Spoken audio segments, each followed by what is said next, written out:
Hello, podcast world. It's Terrence Grundy, and it's June 15th, 2020. It's 9:58 a.m., and I'm hitting you off with another morning motivation. It's a good Monday, and I'm here to help you start your day, your week off, your life off right. I'm here to talk about something positive, and hopefully it will inspire you to do great things with your life. And today I'm going to talk about time. Use your time wisely. Today is a day that can't be replaced. Like, once time is gone, once you missed it, once you slept on it or slept in on it or whatever, please try to get in some sort of routine of doing something. Take action today, because tomorrow is not promised. You never know what you do today, what fruits and prosperity of from your works and labors will come from that. And every day, try to do something positive. Try to keep a positive mindset. Stop indulging in such negativity and negative acts. I mean, do something that will bore fruit. What you put into something is what you're going to get out of it. You definitely want to go out and do something positive.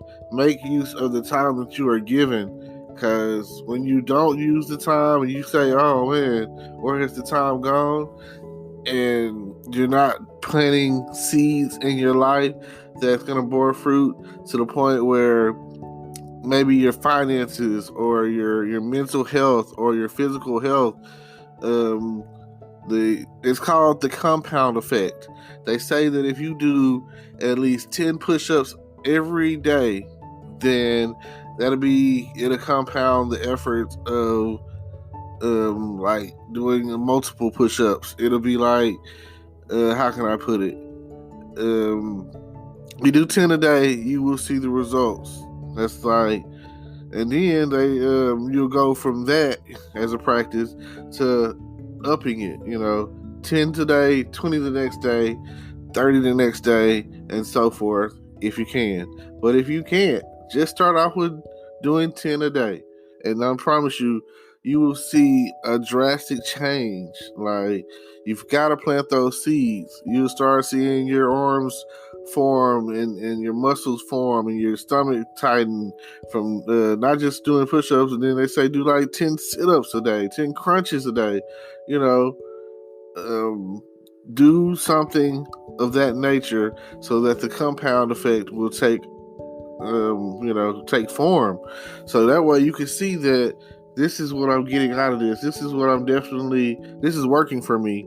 And I definitely want to keep trying and keep putting it out there to the point where, like I say, this is something that I want. This is something that I need to happen. I need to take place in my life. And I want to make a change. Like Michael Jackson said, I'm gonna make a change. So please do something positive with your life. They say read a book, learn a new word, do something. I think the number is 10,000 steps in a day. I don't really have one of those watches that calculates that, but there's certain days where I try to, I make the attempt. It's definitely, if energy is created, like, you can create energy. If you start something or whatever and you're creating that energy, it gives you energy, because energy is never, it never goes away. You know what I mean? It's transferable. It's just like someone who has a headache or somebody who calls and vents to you. Next thing you know, they're feeding you that negative energy, and now you have negative energy in your atmosphere, your corner, and your element. I whenever I talk to someone, I always say, "Tell me something good. Tell me something good." Yeah. I always say that, because I don't really want to hear negative stuff. I'm not one of those people that I want to hear. I don't want to hear somebody call and say that they were going to argue with their moms or their boyfriend or girlfriend, and they had a physical altercation, or that somebody cut them off at the light, or anything of that nature. Like, you don't want to spiral. You don't want anything to interrupt the positive energy. If it's sunny outside, be happy. If it's raining outside, be happy. I'm at a point where I try to stay happy, but my emotions kind of fluctuate, because if you're watching television and sad stuff is happening or whatever, it's okay. That kind of affects you too, I feel, but it's okay. It's just TV. And there's times where right now I'm watching whatever I want, really. I'm running through TV shows because I have the time to do it right now. So the TV show that I am currently watching is Chicago PD, and it's emotionally, it's all over the place. I just watched the episode this morning, and it had to do with a guy killing these two little black boys, his kids, and they were like, it was a gang robbery gone wrong, and he was part of the gang. He was like the first lieutenant of the gang, and his friend or whatever was like the shot caller. So it just goes to show. Then the kid that the guy killed was the shot caller, the head guy, the boss, whatever you want to call him. Chief, all of that. His nephew was one of the guys that got killed. And he killed them because they were basically witnesses. And it just kind of, one of the detectives or whatever, just kind of took him down. And, they used like this new facial recognition software. And after they used it, they arrested the wrong guy, black guy, of course. And then they go back and talk to the tech, because that's when they had found out that the guy wasn't the guy that killed the kids. They got the wrong guy. And when they were using the tech, the facial recognition software that they were using, the guy was him and their boss and swore by it. Like, oh yeah, we're going to get them with this software, so they can identify pretty much anyone. It has this large database of people. So they get a hit, they go and get the guy, but like Hank, like the group or whatever called intelligence, out of Chicago or whatever, precinct 21, and that's where Al Capone used to pretty much run. And anyway, like I say, check out the show, Chicago PD. It's a really good show. I recommend it, along with all of Dick Wolf's other shows like Law and Order SVU and Chicago Fire, Chicago Med, FBI Most Wanted, all of those. And I also recommend all the NCIS shows, even though they're not his. NCIS Los Angeles, NCIS New Orleans. If you're an action guy, I'm an action comedy guy. I like to see the good guys go after the bad guys. That's what I like. You can say what you want about the police, but at the end of the day, who you gonna call? If someone was to get killed in your family, and you want to catch that person, you're gonna call the laws. You're gonna call 911. I had made a joke saying that if I call 911 at this day and age, sometimes it feels like I want to call the fire department. I feel like if something's wrong with me, the fire department is helping me from. They're there to serve to the extent of we're just here to help. Like they're not gonna come in with guns. They might come in with axes and chop the door down. And if you get in a wreck, they come in with the jaws of life. Like, I feel like the fire department doesn't get as much praise as is needed, because they come in no matter what. If first it might be the EMT people, then you might see a fire truck because you never know, what's going on as far as the household. Might be a gas leak, it might be a fire or something. So, fire department's pretty much coming regardless. If a wreck happens, they're calling the fire department. They're getting them out of there with the jaws of life or whatever they got to do. That's the fire department. To me, is as public service go. They're probably the main ones that have to deal. Like, if a building is on fire, they're rushing in to save lives. That's what they do. And I've only seen a few episodes of the Chicago Fire Show because, like I said, they're tied in together, all those Chicago shows. And each show has like family ties. Like, oh, my brother is a detective, and the brother of the detective is like a doctor, and then you have a guy who's a detective who has a sister who's a firefighter. So all those shows are so tied together in the city of Chicago, which I'm not interested in living in Chicago at all because, man, Chicago seems like one of the tougher cities to, when they say Southside Chicago, I don't think I'm equipped or ready for that. And it's just like, I go to California, and if I'm in the Bay Area, they say Oakland. Oh my God, I hear, just, I don't want to get shot. Then the same thing with Los Angeles or whatever. They say the jungles or whatever, you can't get in there unless somebody know you. And same thing in like South Dallas, let's see, certain parts of New Orleans. New Orleans already has a bad rep, so, and then that pretty much is, there's always that one territory that you really don't want to go through, and that's pretty much in any city, town, or whatever. And hopefully times will change, because I see things happening on the news ever since the George Floyd thing happened, and I'm seeing all the gangs coming together, tying their flags together, and I've never understood gang. I never understood gangs. That's just like. But anyway, back to the point I was making. They were saying that the software that they were using was in the beta stages, it was in the testing stages, and the technician guy, whether they caught the wrong guy using that software or whatever, which it was kind of hard because everything about the case was saying that was the guy. That's the thing.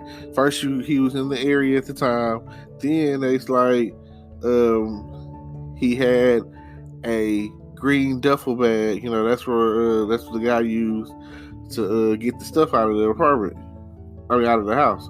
So it seemed as if he was the guy. So then they went and asked if people know him, and they were already dealing with the gangs who wanted to do street justice. So what they did is show this picture, and a guy who had like some misdemeanor traffic ticket warrants type stuff, he turned himself in so that he could be in county with the guy after they had charged him or whatever. Because there you can hold him, you can be held up to 48 hours. So they put him in county, and hours later, he didn't make it through the night because they basically tried to kill him. So they stabbed him up, poked him up, and he went to the hospital, Chicago Med, and they put him in a medically induced coma, and later on in the episode he died. Come to find out, he wasn't the right guy. That's when they went to the tech guy and was like, you swore by this tech biometric facial recognition thing or whatever. Come to find out, he was like, well, it has been known to give false positives, especially in the cases of the African American community. He was like, for blacks or whatever, it doesn't work as well. And he was like, the worst part about it is That's because it was designed by white people, white guys, who did all the algorithms and all the research and, put it all together and all of that. And he was like, the worst part about it is the darker you are, the less likely it will work. He was like, we're still in the beta stages or whatever, so that's like 6 months to a year out before we get everything, all the kinks worked out. And like I say, Sergeant Hank Voigt was really mad because he was like, you swore by this, I was against it to begin with, but you guys swore by this, so especially, we're using this on the exact type of person that you're telling me that it's not going to work on. Like, well, what the heck is that? So they had to go back and dig deeper in the investigation, and come to find out, the guy was one of the gang's own people. And when they identified that guy, he went to his boss, and his boss was like, well, what are we gonna do, because they discovered that the other guy was innocent because he was like a crackhead, and he was like at one of his old friends' house, passed out on the couch after smoking or something like that. And at that time or whatever, during the time frame of when the robbery / murders took place.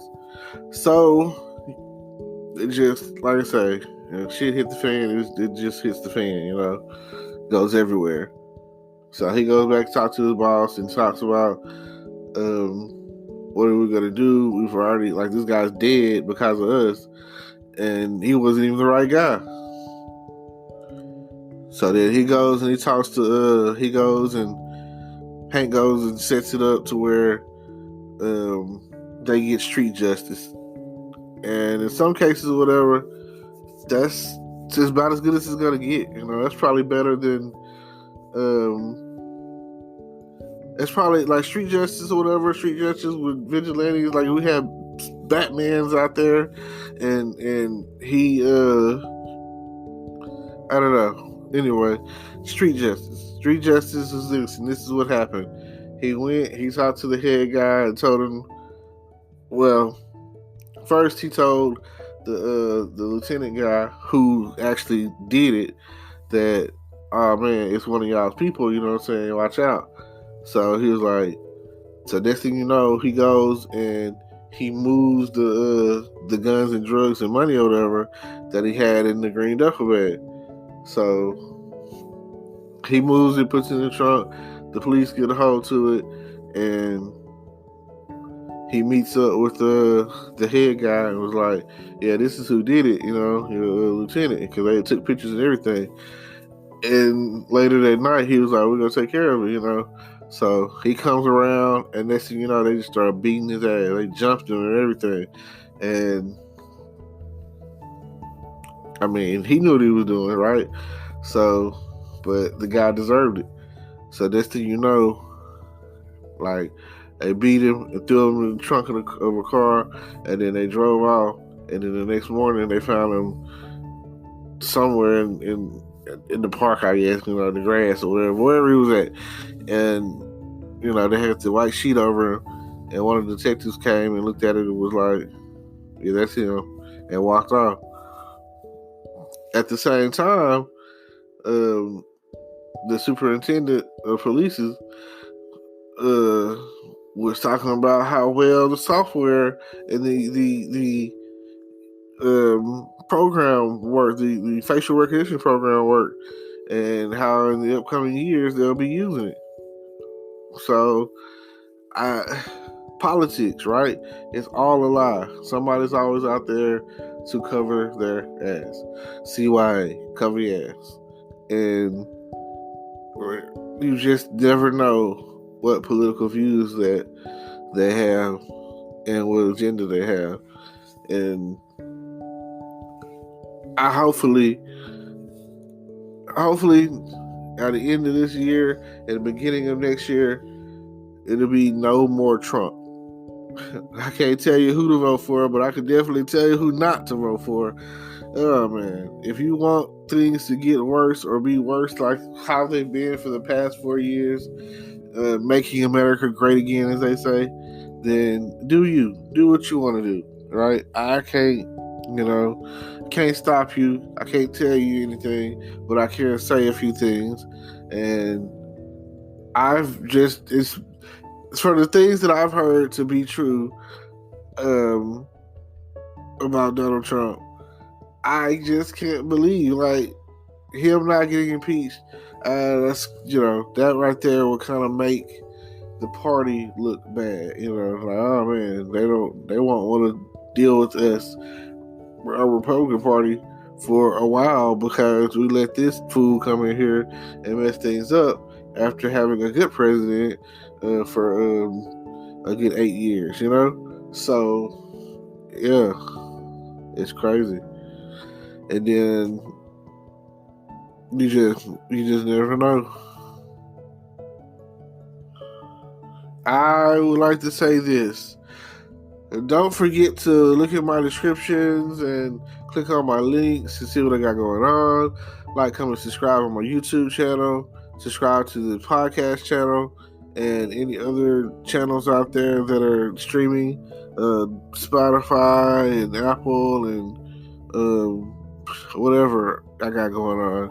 And also, I have merchandise I'm putting out. So if you're interested, it's in the link below. And I just want to say, hopefully, something I said was a touch of motivation for you. Hopefully, it helps your day to be a better day, a brighter day, a holiday. And thank y'all for listening. Peace. I'm out. Today is your lucky day. Today is the day that our $3 website works for you, paying you directly to your PayPal daily. Imagine $3 ongoing continuous payments to your PayPal account. Imagine falling asleep and waking up to $300 in your PayPal account. How would this make you feel? How could this help you? What bills could you pay? What kind of fun could you have? What does that retirement look like now? All for a one-time payment of $3. This website is DFY done for you, fully built and completely hosted, and never stops collecting payments for you. You have spent $3 on coffee on a regular, but that coffee won't help you create multiple streams of income. Click the link below.